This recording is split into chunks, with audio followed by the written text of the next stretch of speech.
it so that other people can watch it later. I think Phoebe's the only person who's got a green screen. Has anyone else got a green screen? Not yet. Not yet.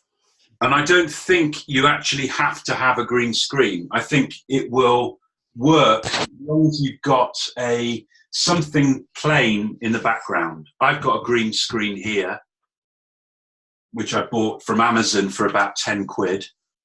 But I think other people have told me, Paul's told me, that you can do it. It just worked on his wall. He just had a plain wall, and it seemed to work quite well on that.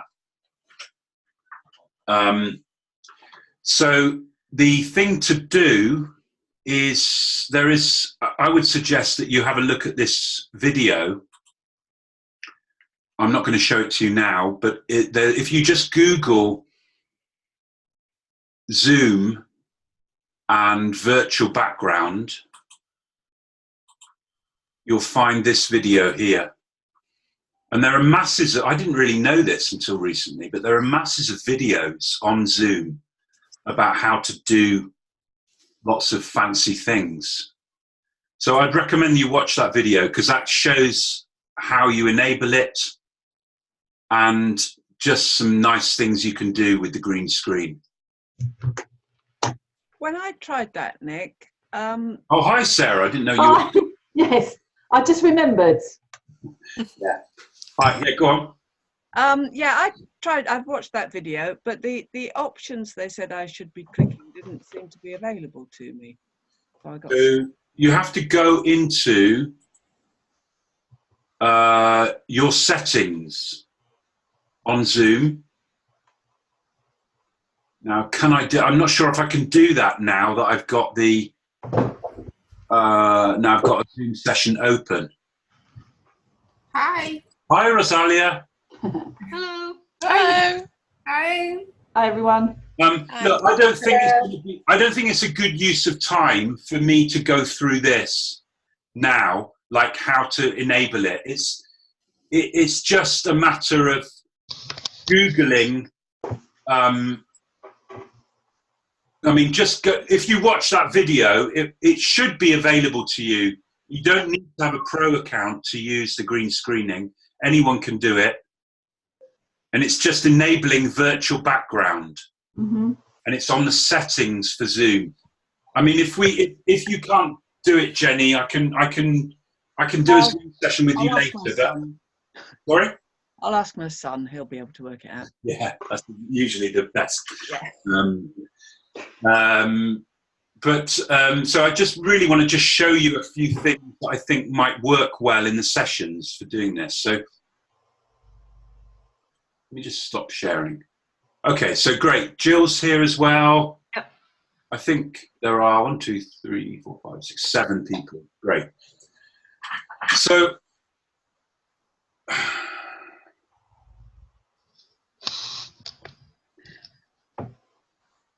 when we share,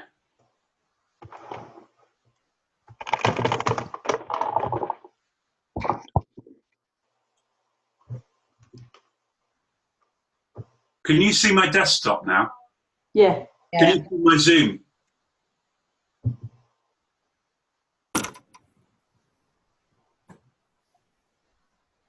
Yeah.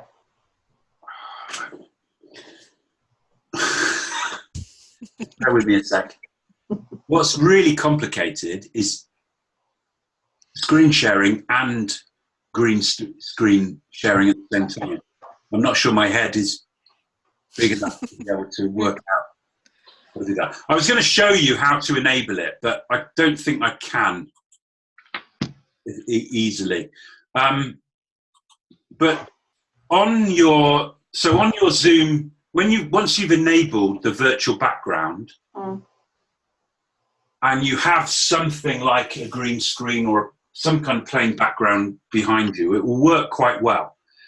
And the normal way of doing it, I mean, there are pictures in Zoom that already exist that you can just use. Now, the tricky thing is that I think the best way of doing this is to have the computer quite high up. I've got my computer really high now for this session, so I'm kind of looking up to it. Mm. And this means that I can stand up. Mm. So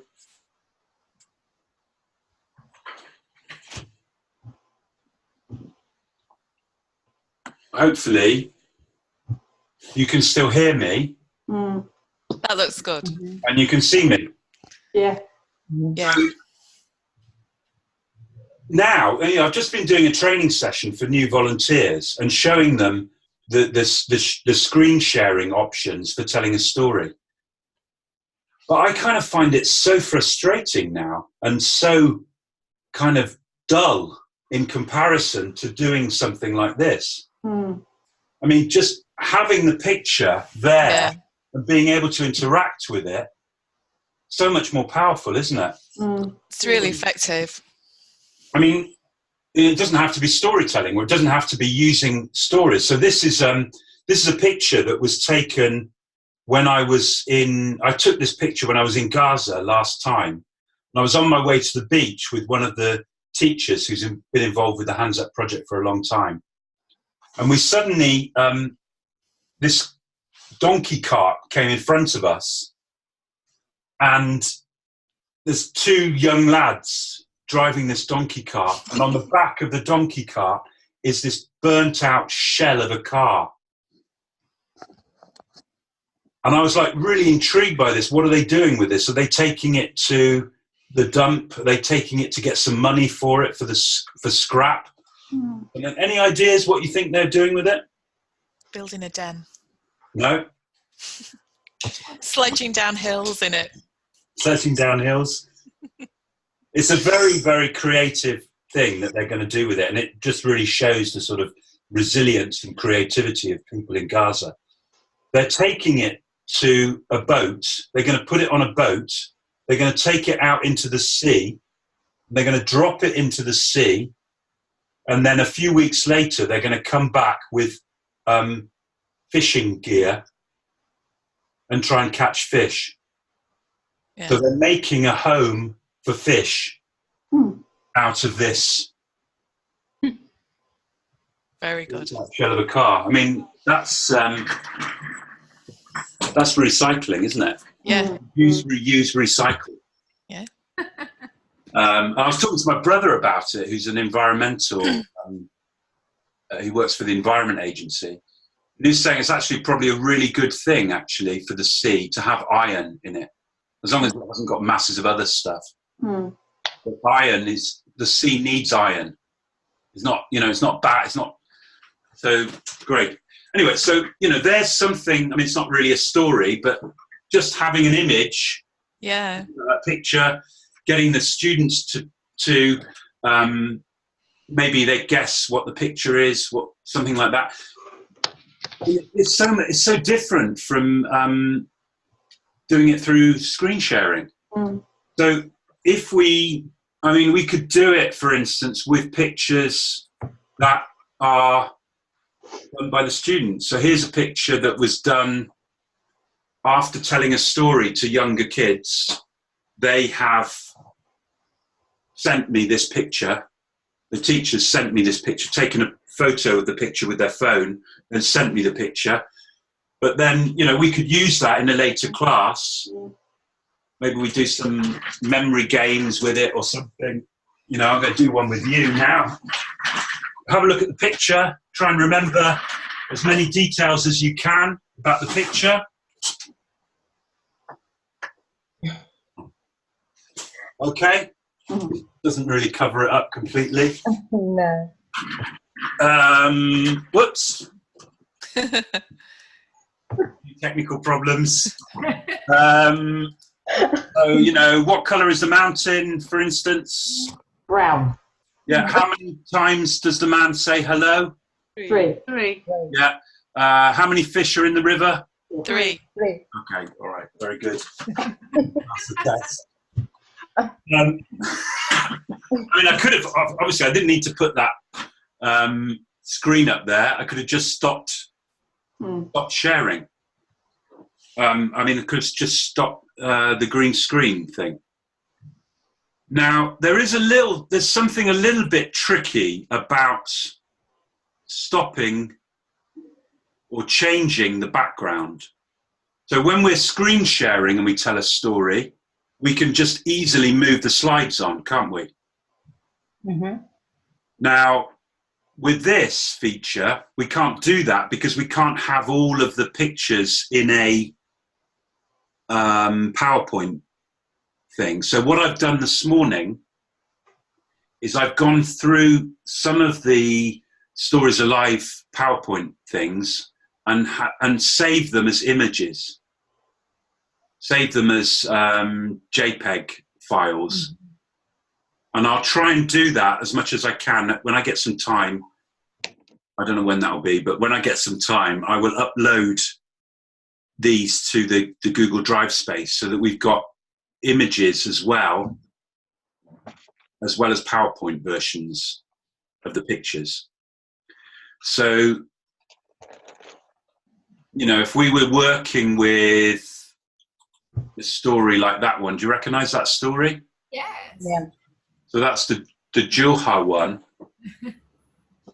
So, I mean, it's almost like, I don't know. I mean, this is, as I say, this is a new thing for me. But it could be that you're almost becoming part of the picture. Mm-hmm. I'm on the wrong side there. The smell of the Julha's wife was cooking the food, and the smell was all the neighbors, you know, maybe all the neighbors could smell the delicious food, and one by one they appeared. I don't know. I mean, there's so much potential. I'm only just scraping the surface of what we could do with this. And I think it's going to be really people just trying it out and seeing what works for you. But I think things like just being able to come right up and do that storytelling right to the camera like that, making eye contact, but also being back, maybe also not even being there.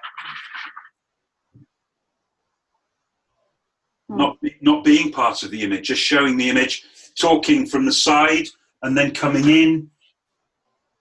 And so, Julha, blah, blah, blah, blah, blah.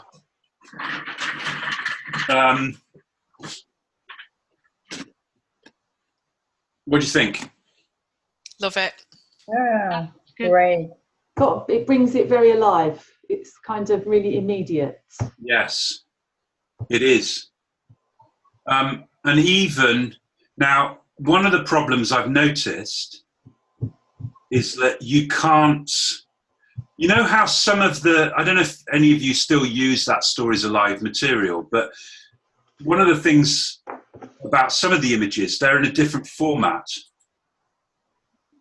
They're not, what do you call it? They're not landscape, they're Portrait. Yeah. So if you put portrait pictures into here, they're too, it squashes them and they're not, you can't see them well enough. So I've done one like this. So that's two images packed next to each other. I mean, there must be a way of making the images, of course, so that they're just half the screen. Sorry, I have to keep moving this because, but you know, that might be another way of doing it. Once upon a time, there was a woman who was so sad because everyone had a baby and she didn't have a baby. And one day she looked up to God and she said, please, Allah, please can I have a baby, even if I have to give birth to a cooking pot. Hey, And so the next day, the woman gave birth to a cooking pot. I don't know, you know, it's, the thing I'm finding frustrating now is every time I move an image, I have to come out the thing. Wow, Phoebe. Hey, I can hear everyone. But also, where are you? In New York or? Montreal. Oh, you're in Montreal. This is a picture I took at the top of Mont Royal. Oh, wow. It's not bad, but I'm actually... It's not exactly San Francisco. Yeah. And now I'm in Gaza. This Jabalia refugee camp from above. Well, now I'm in space. So am I. I want to be there. Yeah, so I don't know. I wonder if there are some interesting things you can do with this. That doesn't, you know. It's a little bit creepy.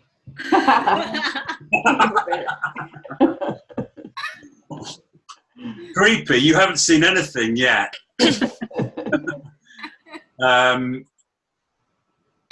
Maybe it'd be nice to have the students' pictures behind, you know, so that you can kind of talk to them, or then they could give themselves their voice, or someone else could be their voice, or I could be them, they could be me. I don't know. Exactly. That kind of thing as well. Pictures of the students. Yes, I was thinking pictures of the students that are in my class, but I can almost never see them very well. Yeah, that's a great idea. I think it might be nice to have them there, and I could kind of talk to them on screen. Yeah. And they give me that, they use their voice, or someone else is their voice. I don't know, something like that. I think it'd be really nice to see me life size and them life size, almost talking together. Yeah, that's great. That's a great idea. That'd be nice. Yeah, yeah.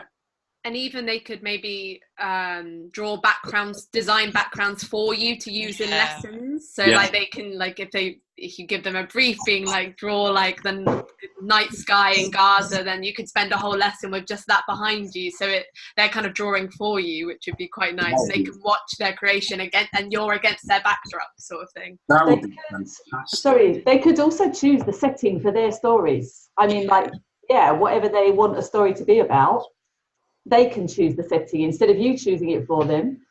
Get them to choose the setting, and then they can tell the story that they want to tell as well.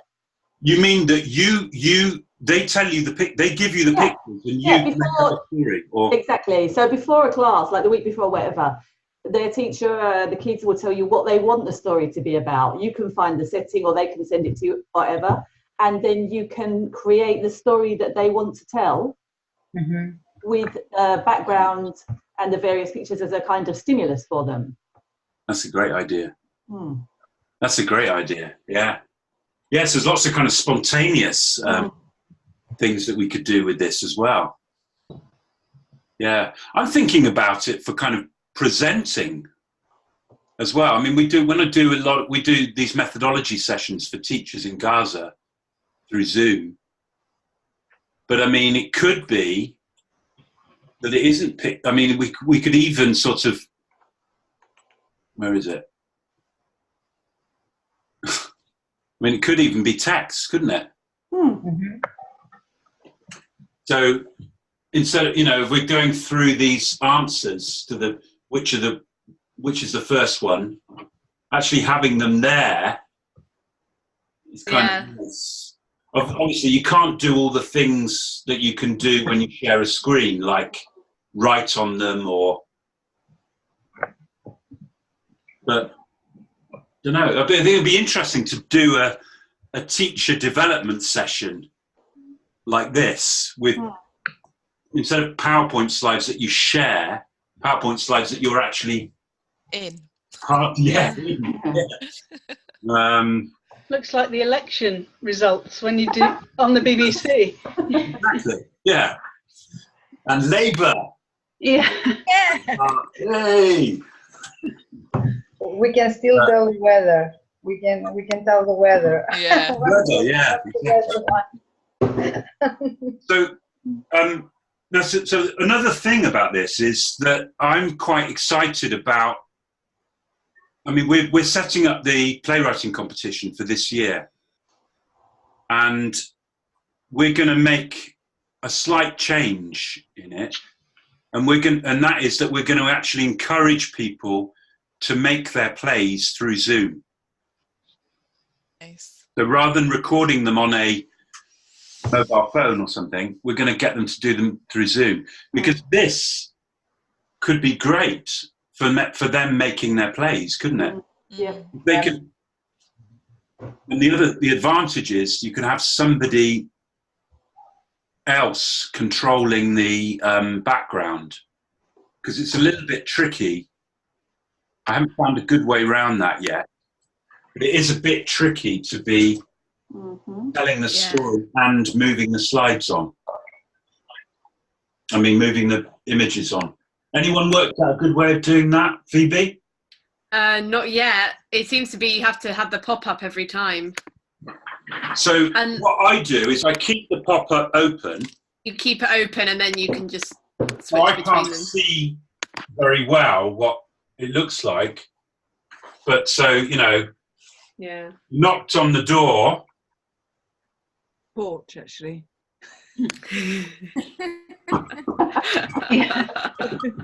Knocked on the door, and suddenly, or maybe that's the wrong point, suddenly an old lady opened the door and said, "Come in to my kitchen."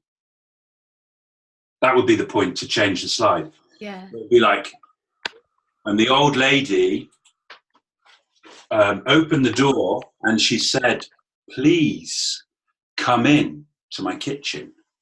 And I came inside. You know, so what I'm doing there is I'm keeping the pop-up window open on Zoom, and then I just need to click on the image that I want to use. So I've got all the images that I've uploaded available to me, and I can just click on the one, but it's a little bit fiddly.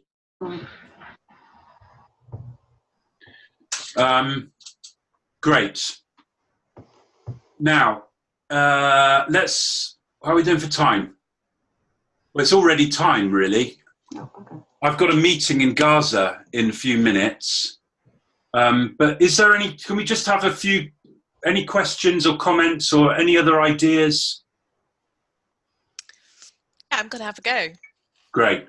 Fantastic. Yeah.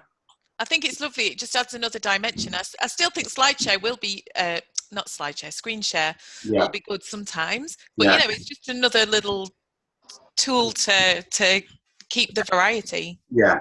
Yeah. And I like the way that you seem to be in the... Yes. Lovely, that Yeah. Yeah. I know. I think you're right, Jane. I mean, there are things that you can't do with this. And it's also a little bit more, you know, I'm not completely at ease with it yet. It's going to take a lot of practice. That's true. Changing of the slides isn't as easy for me. But I think even if it's just working with one picture and talking about the picture, doing activities with the picture is a good way of doing it. I think when it comes to the students doing it themselves, they'll love it. Like they will just love. I remember when I was younger, and like even on like an Apple Mac, you can change the backgrounds, and people would just spend their whole lunchtimes at school just putting themselves against different backgrounds because it was just so exciting for young people to do that. I think they'll love that, and then it creates a new, you know, way of looking at drama and storytelling. Exactly. When you don't have to makeshift your own backgrounds, you can just download them. You know. And that would be the good thing about that. Or you can draw it and then project it. Yeah. And the good thing about that is when they do their own plays, of course, they won't have to move on the slides because they'll be able to have somebody else doing that. Somebody else will be able to. What happened there? I don't know. You suddenly became really massive, Rosanna. I don't know what happened there. Anyway, yeah, great. Okay, well, sorry that's all a bit disjointed, but most things that I do are quite disjointed. It's a good. It's a great taster. It's whet my appetite. I'm excited now. I'm going to have a go. Yeah, great. And please, I really want to build these. Actually, there's two things I want to tell you about. One is that I want, if you have other ideas for things that you'd like to do on these Friday sessions, they're just half an hour. They're for anyone. We've got something like 70 volunteers now. Wow. Quite a lot. But you know, so if you want to, if there's something that you want to share with people, it's just a half an hour session. It could be something really chaotic, like what I've just done, or it could be something really structured, really nicely structured, whatever. But if there's some particular idea that you want to share, also, I'm going to be. No, I'll tell you about the other thing later. It's too. I don't want to start that now. I'll send an email around about that. Okay. Okay, great. Can't leave us hanging like this, Nick. It's not exciting. Okay, I've got to go. All right, so thanks very much for joining us. Thank you. Okay. And good luck. Bye. Bye. Bye. Great seeing you. Bye. Bye. Jenny, Yes. can you hear me? Yeah. I'm Ted Wood's sister. I was thinking, I wonder if that's... So maybe I can talk to you another time, huh? Yes, I met you when you were about 16, didn't I? I don't want to cut you off, but I'm just. No, Really, all right. Thank you. what's the connection between you? It's a complete massive coincidence. I used to know Jenny about, how many years ago, Jenny? Oh, 40? Yeah, Oh wow! I know. She's a really good friend of my brother's. Oh wow! Yeah, small world, huh? World indeed. Yeah. All right, see everybody. Bye. Bye. Bye.